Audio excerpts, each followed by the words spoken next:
नमस्कार दोस्तों, आप सभी का मेरे YouTube चैनल मायरा बॉयज़ में हार्दिक स्वागत है। आज की इस वीडियो में मैं आपको उत्पन्ना एकादशी व्रत कथा सुनाऊंगी, जिसे सुनने मात्र से ही मनोकामना पूर्ण होती हैं। कथा प्रारंभ करने से पहले यदि आपने मेरे चैनल को सब्सक्राइब नहीं किया है तो सब्सक्राइब करें और कमेंट बॉक्स में ओम नमो भगवते वासुदेवाय लिखना ना भूलें।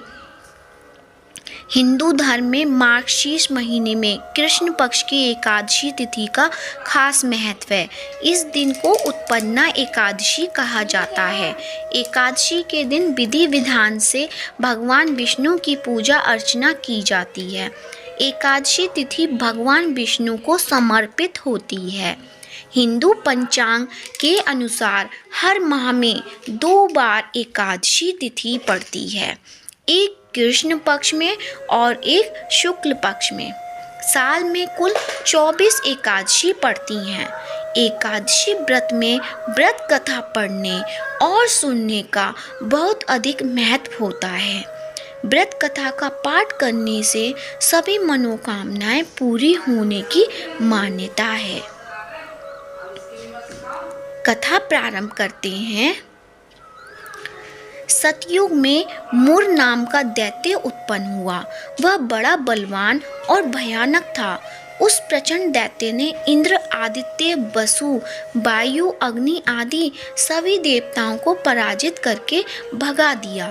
तब इंद्र सहित सभी देवताओं ने भयभीत होकर भगवान शिव से सारा वृत्तांत कहा और बोले, हे कैलाशपति, मुर दैत्य से भयभीत होकर सब देवता मृत्यु लोक में फिर रहे हैं। तब भगवान शिव ने कहा, हे देवताओं, तीनों लोकों के स्वामी, भक्तों के दुखों का नाश करने वाले भगवान विष्णु की शरण में जाओ। वे ही तुम्हारे दुखों का दूर कर सकते हैं। शिव जी के ऐसे वचन सुनकर सभी देवता क्षीर सागर में पहुँचे और कहा कि हे मधुसूदन, आप हमारी रक्षा करें। कहा कि हे भगवान, दैत्यों ने हमको जीत कर स्वर्ग से निकाल दिया है। आप उन दैत्यों से हम सबकी रक्षा करें। इंद्र के ऐसा वचन सुनकर भगवान विष्णु कहने लगे कि हे इंद्र, ऐसा मायावी दैत्य कौन है जिसने सब देवताओं को जीत लिया है? उसका नाम क्या है? उसने कितना बल है और किसके आश्रय में है तथा उसका स्थान कहाँ है? यह सब मुझे कहो। यह सुनकर इंद्र बोले, भगवान, प्राचीन समय में एक नाड़ी जंग नामक राक्षस था। उसने महापराक्रमी और लोक विख्यात मुर नामक का एक पुत्र हुआ। उसकी चंद्रावती नाम की नगरी है। उसी से सब देवताओं को स्वर्ग से निकालकर वहां अपना अधिकार जमा लिया है। उसने इंद्र, अग्नि, वरुण, यम, वायु, ईश, चंद्रमा, नेरितत आदि सबके स्थान पर अधिकार कर लिया है। सूर्य वन का स्वयं ही प्रकाश करता है, स्वयं ही मेघ बन बैठा है और सबसे अजय है।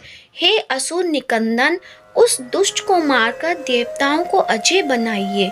यह वचन सुनकर भगवान ने कहा, हे देवताओं, मैं शीघ्र ही उसका संहार करूंगा। तुम चंद्रावती नगरी जाओ।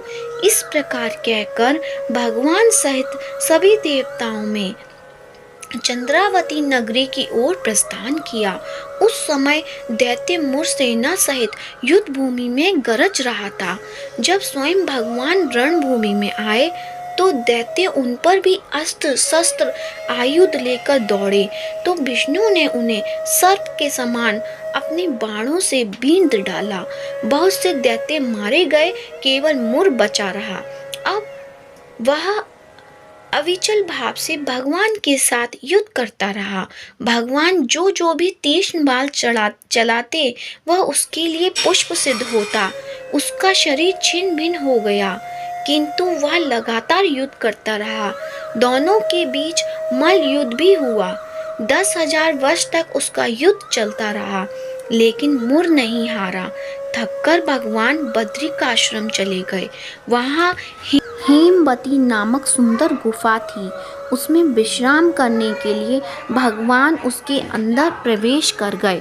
यह गुफा 12 योजन लंबी थी और उसका एक ही द्वार था। विष्णु भगवान वहाँ योग निद्रा की गोद में सो गए। मुर भी पीछे पीछे आ गया और भगवान को सोया देखकर मारने को उद्यत हुआ। तभी भगवान के शरीर से उज्जवल कांतिमय रूप वाली देवी प्रकट हुई।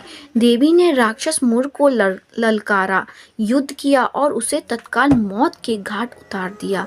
श्री हरि जब योग निद्रा की गोद से उठे तो सब बातों को जानकर उस देवी से कहा कि आपका जन्म एकादशी के दिन हुआ है, अतः आप उत्पन्ना एकादशी के नाम से पूजित होंगी। आपकी भक्त वही होंगी जो मेरे भक्त हैं। बोल विष्णु भगवान की जय।